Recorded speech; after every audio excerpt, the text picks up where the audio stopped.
Күндүн маанилүү жаңылыктар менен тааныштырып, бүгүн программасы студияда мен Тимур Владислав. Саламатсыздарбы? Алгач чыгарылыштын кыскача мазмуну менен таанышып алыңыздар. Президенттин маалымат катчысы мурдагы мамлекет башчылардын жолугушуусу боюнча коомчулуктагы ар кандай талкууларга байланыштуу билдирүү жасады. ЛТР телеканалы Политклиника медиасынын үстүнөн Бишкектин Свердлов райондук сотуна арыз менен кайрылды. Алданып умрага бара албай калганын айткан 30дай адам муфтияттын алдына митингге чогулуп, бийликтен жардам сурашты.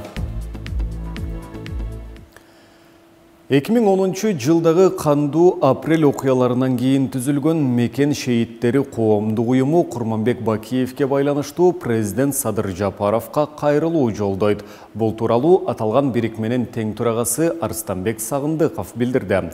Ал Дубайда Кыргызстандын президенттеринин жолугушуусуна Курманбек Бакиевдин дагы катышканын сынга алды. Сагындыков оор кылмыштарга айыпталып, соттолгон адам жазасын алышы керектигин билдирди. Курманбек Бакиевди бул жакта биз дагы күтүп жатабыз. Ал келери менен түрмөгө отурушу керек.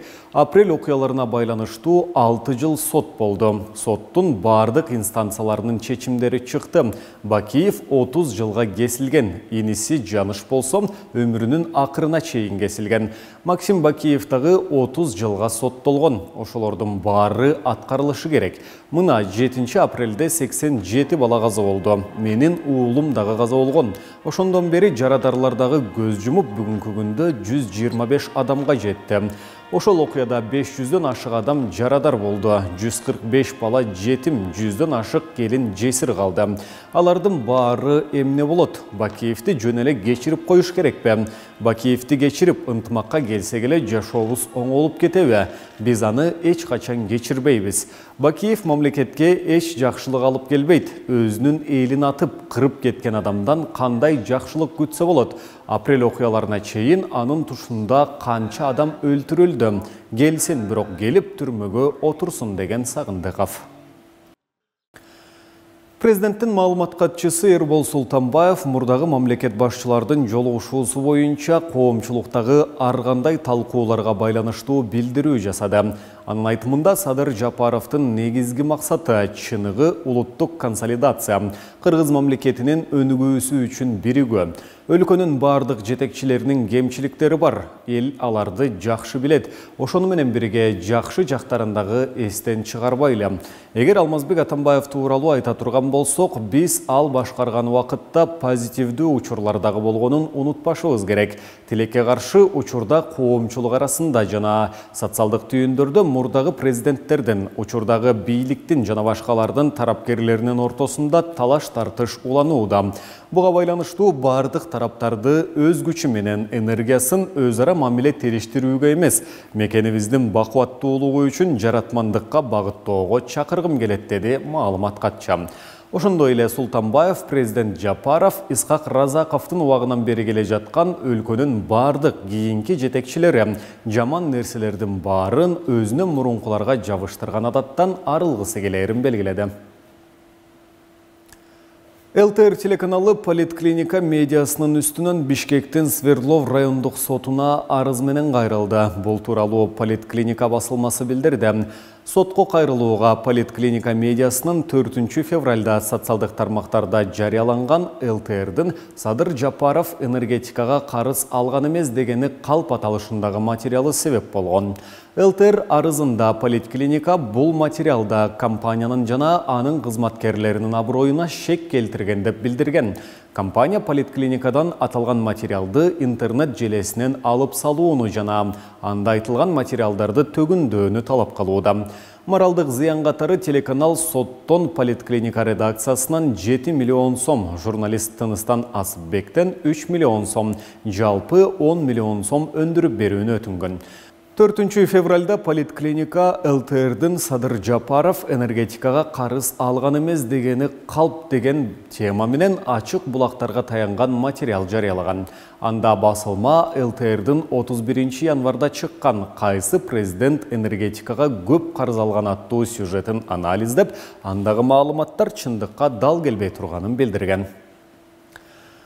Алданып, умраға баралбай қалғанын айтқан 30-дай адам бүгін 30 февральда муфтияттың алдына митингке чоғылып, бейліктен жардам сұрашты.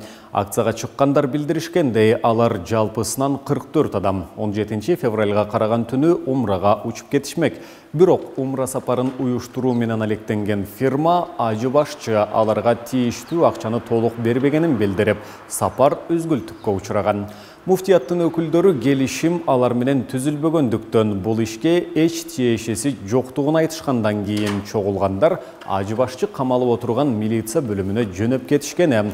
Умраны уюштурган фирманын өкүлдөрү дагы алар менен чогуу экени маалым болду. Бишкектин 1-май райондук ички иштер министрлиги 38 жаштагы шектүү шаардык милициянын убактылуу кармоочу жайына киргизилгенин тастыктап, иш кылмыш жаза кодексинин алдамчылык беренесинин негизинде тергелип жатканын билдирди. Жалалабадтын Тогуз-Тороо районунда 45 жаштагы киши кар көчкү алдында калып каза болду. Бул тууралуу Өзгөчө кырдаалдар министрлиги кабарлады. Министрликтин маалыматында 19 февральда Атай айылынын жашоочусу жылкы карап тоого кеткен. Саат 15:00 чамасында тоодон көчкү түшүп, маркум кардын алдында калган. Жанындагы 2 киши аман-эсен куткарылды. 20дай куткаруучу жана жергиликтүү тургундар сөөктү 18:00 алып чыгышкан. Кыргыз гидромет борбору 16-19 февральга чейин күтүлүп жаткан жаан-чачынга байланыштуу тоолуу райондордо кар көчкү түшүү ыктымалдыгын кабарлаган. Өткөн аптада тоолуу аймактарда калың кар түштү. Өзгөчө кырдаалдар министрлиги кооптуу аймакта жашаган жарандарга эскертүү берүүдө. Бүгін 20 февраль саат 10:00 карата Түркиядагы жер титирөөдөн жабыркаган жарандар үчүн ачылган атайын эсепке 50,214,000 сом жана 14,400 рубль түштү. Бул тууралуу Каржы министрлигинин басма сөз кызматы билдирди. Белгилей кетсек, Түркиядагы жер титирөөдөн жабыркаган жарандар үчүн Каржы министрлигинин борбордук казыналыгында атайын бирдиктүү депозиттик эсеп ачылган. Табигый кырсыктын кесепеттерин жоюуга жардам берүүнү каалагандар эсептин реквизиттерине сом, доллар, рубль жана евро валютасында каражат которо алышат.